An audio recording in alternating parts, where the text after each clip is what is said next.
Dia tidak tampak seperti wanita berusia 50 tahun, dan ada banyak orang yang mengatakan bahwa dia berusia 30 tahun, dan itu semua tampak benar. Tampilannya dan tubuhnya yang sangat terawat, terlihat sangat muda seperti wanita berusia 30 tahunan. Dia melihat Chandra benar-benar berjongkok di tanah dan buru-buru bertanya, "Chandra, kenapa kamu jongkok di sini?" Chandra dengan cepat berdiri dan berkata dengan canggung, "Tidak apa-apa, aku akan istirahat sebentar." Setelah itu, dia melihat lebih dekat ke Reni, yang mengenakan celana ketat, dan sosok sempurna itu hampir membuatnya kehilangan pandangannya. Dia benar-benar tidak menyangka bahwa Reni akan tetap mempertahankan sosok yang baik setelah begitu tua.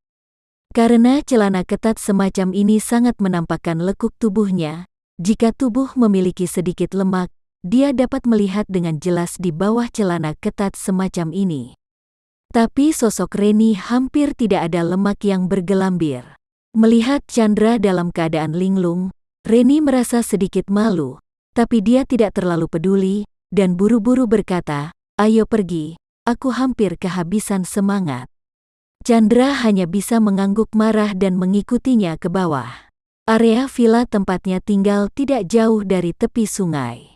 Setelah keluar dari pintu depan masyarakat, setelah melewati area hijau dan melintasi jalan raya, dia akan langsung berada di jalan tepi sungai. Selama bertahun-tahun, negara telah mendorong orang untuk memperkuat latihan fisik. Oleh karena itu, Pemprov DKI membangun jalan sepanjang 20 km di sepanjang tepi sungai, yang separuhnya merupakan rel yang dilapisi partikel karet, khusus untuk dilalui warga. Reni tinggal di sini sejak dia pindah ke sini, dan pada dasarnya, dia harus berlari 1 putaran setiap hari. Alasan mengapa dia memiliki sosok yang bagus adalah karena dia terus berolahraga selama beberapa dekade. Di sisi lain, Chandra, meski tubuhnya lumayan, adalah standar orang paruh baya biasa. Dia jarang berolahraga. Selain minum teh, manik-manik dan kenari, latihan terbesar adalah mengobrol dengan orang lain di asosiasi kaligrafi dan lukisan. Bibirnya lebih rapi daripada kaki. Oleh karena itu, begitu dia berlari dengan Reni, dia sedikit kehabisan napas dan tidak bisa mengikuti dalam 3 menit.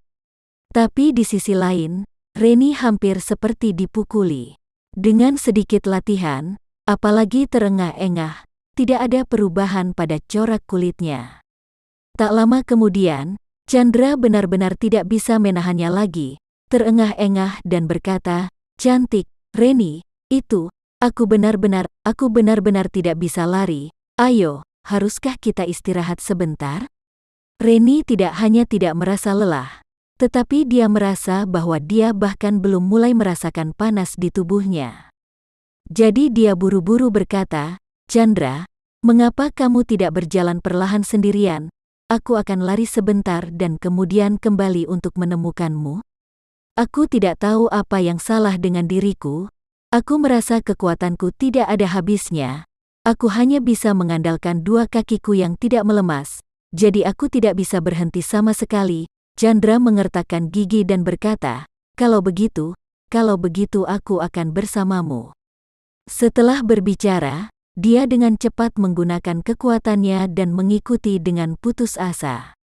Ketika Chandra sedang melatih kakinya dengan Reni di tepi sungai, saat ini Tamarenza hanya beberapa kilometer terakhir dari rumah Suteja di pinggiran kota. Pada saat ini, di ruang perjamuan bangsawan keluarga Suteja, ayah dan putri dari keluarga Ito Yuhiko, Emi dan Koichi Tanaka, ditemani oleh Linda, mengobrol dengan Tuan Libertus. Meskipun kerjasama keluarga Libertus dengan Nippon Steel bergantung pada Tamarenza untuk menyembuhkan ketua Nippon Steel, Shinbei Watanabe, itu juga berkat perjodohan Ito Yuhiko. Apalagi setelah Linda Suteja mengalami kecelakaan di Jepang dan berhasil diselamatkan oleh Tamarenza, dan setelah itu tinggal di rumah keluarga Ito serta mendapatkan bantuan banyak. Oleh karena itu, Tuan Libertus sangat baik kepada tamu dari keluarga Ito Yuhiko. Adapun Nanako, dia sibuk mengobrol dengan Linda Suteja dan itu semua bisikan antar wanita. Keduanya terus berbisik, sering tertawa lepas kendali seolah-olah mereka adalah saudara perempuan yang baik. Dan anjing Akita yang dibawa Nanako sedang berbaring dengan patuh, menatap kemana-mana dengan mata bulat. Tepat pada waktunya, Albert Hermawan membawa Anita putrinya, dan Tamarenza tiba di rumah Suteja selangkah demi selangkah. Begitu ayah dan anak itu memasuki ruang perjamuan, Linda Suteja buru-buru bangun dan melambai ke Anita, "Anita, kemarilah." Anita melihat Linda Suteja dan Nanako, dan dengan cepat melambai pada mereka. Melihat Nanako, Anita merasa sedikit malu di hatinya. Bagaimanapun, dia secara tidak sengaja melukai Nanako dengan sangat parah di pertandingan sebelumnya. Selain itu, dia jauh lebih lemah dari Nanako. Tamarenza hanya mampu melakukan serangan balik, jadi dia merasa semakin malu. Segera setelah itu, dia melihat Akita terbaring di kaki Nanako. Dia langsung tertarik dengan penampilan naif anak-anak anjing itu dan berteriak, "Wow! Apakah itu Momotaro? Ya ampun, ini sangat menakjubkan. Sangat lucu." Saat dia berkata, dia berlari. Larinya menarik perhatian semua orang. Albert Hermawan tiba-tiba berkata dengan sedikit malu kepada Tuan Tua Libertus dan anggota keluarga Ito Yuhiko lainnya, "Maaf semuanya, gadis ini tidak memiliki aturan dan selalu membuat keributan." Setelah berbicara, dia hendak menegur Anita 2 kali, tetapi Anita sudah berlari ke anjing Akita, berjongkok dan mengulurkan tangan untuk menggoda anjing itu. Albert Hermawan menggelengkan kepalanya tanpa daya, dan Libertus berkata sambil tersenyum saat ini, "Tuan Albert, kemarilah dan duduklah dan izinkan aku memperkenalkanmu kepada Tuan Ito Yuhiko dari keluarga Yuhiko di Jepang." Albert Hermawan bergegas ke depan dan berjabat tangan dengan semua orang di keluarga Ito Yuhiko satu persatu, dan berkata dengan nada meminta maaf, "Aku benar-benar minta maaf untuk sekarang." Gadis kecil itu suka menggoda kucing dan anjing sepanjang hari. Mohon bersabar dengannya. Ito Yuhiko tersenyum dan berkata, "Tuan Albert tidak harus begitu sopan. Gadis kecil seperti ini, Anitamu seusia dengan Nanakoku. Meskipun mereka berusia awal 20-an, mereka masih gadis kecil. Aku tidak dapat memahami keadaan ini dengan lebih baik." Albert mengangguk dan tersenyum.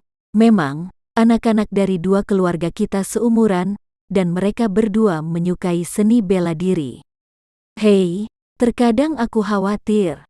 Katamu gadis kecil ini tidak suka piano, catur, kaligrafi, dan melukis. Mereka suka pisau dan senjata menari, menendang karung pasir di rumah setiap hari. Apakah menurutmu, kamu bisa tahan?" Ito Yuhiko tersenyum dan berkata, "Aku dulu suka mengawasi anak-anak. Mereka tidak hanya membiarkan mereka belajar seni bela diri, tetapi juga membiarkan mereka belajar piano, catur, kaligrafi dan lukisan, dan bahkan merangkai bunga upacara minum teh. Aku selalu ingin memupuknya menjadi wanita yang baik." Berbicara tentang ini, Ito Yuhiko menghela nafas, dan berkata, "Tapi sekarang aku memikirkannya. Selama anak bahagia dan tidak salah, itu sudah cukup. Biarkan dia menjelajahi sisanya." "Iya betul." Albert mengangguk dan berkata sambil tersenyum, "Aku tidak bisa mengendalikannya sekarang, jadi aku juga tidak repot-repot untuk mengendalikannya." Di sini, perhatian Anita hampir seluruhnya tertuju pada anjing Akita. Sambil membelai kepala Akita, dia menatap Nanako dengan penuh harap, dan bertanya, "Nanako, apakah anjing ini benar-benar untukku?" "Tepat sekali." Nanako mengangguk dan tersenyum dan berkata dengan serius, "Namanya Momotaro. Dia masih kecil. Meskipun ia laki-laki, ia memiliki temperamen yang baik dan kemampuan belajar yang baik." Sekian dulu ya video kali ini, kita lanjutkan lagi videonya di lain waktu. Oh iya, bagaimana menurut kalian? Semoga bisa sedikit menghibur kalian semua. Untuk teman-teman yang baru nonton, jangan lupa subscribe ya, hehehe. Dan kalau teman-teman ada yang ingin gabung langganan, bisa langsung gabung saja untuk dapat fitur yang menarik dan sedikit membantu Mimin. Terima kasih banyak sudah menonton, sampai jumpa lagi, bye.